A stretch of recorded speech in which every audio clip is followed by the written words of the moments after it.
Madame Laporte, oui. Merci, Monsieur le Président. Monsieur le Président, mes chers collègues, la TICPE est la 4e recette de l'État. Cet impôt indirect qui est un droit... Essayez de ne pas lire votre texte, vous le connaissez par cœur. Oh, non, mais soyez un peu gentils quand même. Je vous pensais plus galant quand même. Et de 2,9 centimes d'euros par litre d'essence en 2019. La TICPE a pour but d'aligner les tarifs du gasoil et de l'essence et doit s'inscrire dans le cadre de la transition écologique visant à participer à l'objectif de la neutralité carbone prévue à l'horizon 2050. Sur le papier, avec une telle explication sur fond de protection de l'environnement, nous ne pouvons qu'adhérer.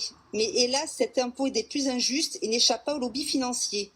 Ce qui au départ part d'un sentiment louable et juste s'apparente en fait à une ponction supplémentaire des ménages qui ne peuvent supporter cette avalanche de taxes.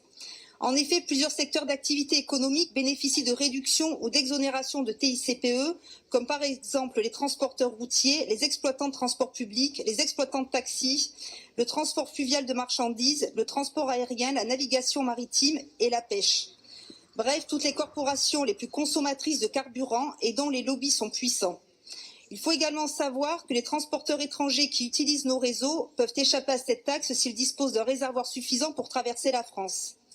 Cette taxe pèse donc au regard de toutes ces exceptions qu'ils ne la payent pas ou ont des réductions sur les ménages et surtout sur les ménages les plus modestes.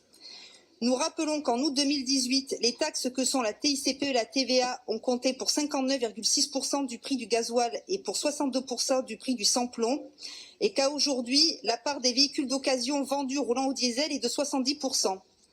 La hausse de la fiscalité énergétique devrait globalement s'élever à 1,9 milliard d'euros pour les ménages en 2019 et à près de 1 milliard d'euros pour les entreprises.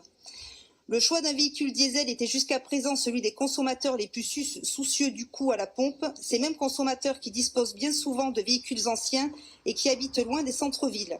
Il en est de même pour les foyers se chauffant grâce à une chaudière au fioul qui vont également être impactés par l'évolution de la TICPE. Chaque région peut moduler à la hausse ou à la baisse sa fraction régionale de tarifs de TICPE applicable pour l'année en cours, c'est-à-dire augmenter ou diminuer le tarif régional sur son territoire ou ne pas moduler et se contenter de percevoir la recette assurée par la fraction régionale de TICPE déterminée par la loi de finances de l'année.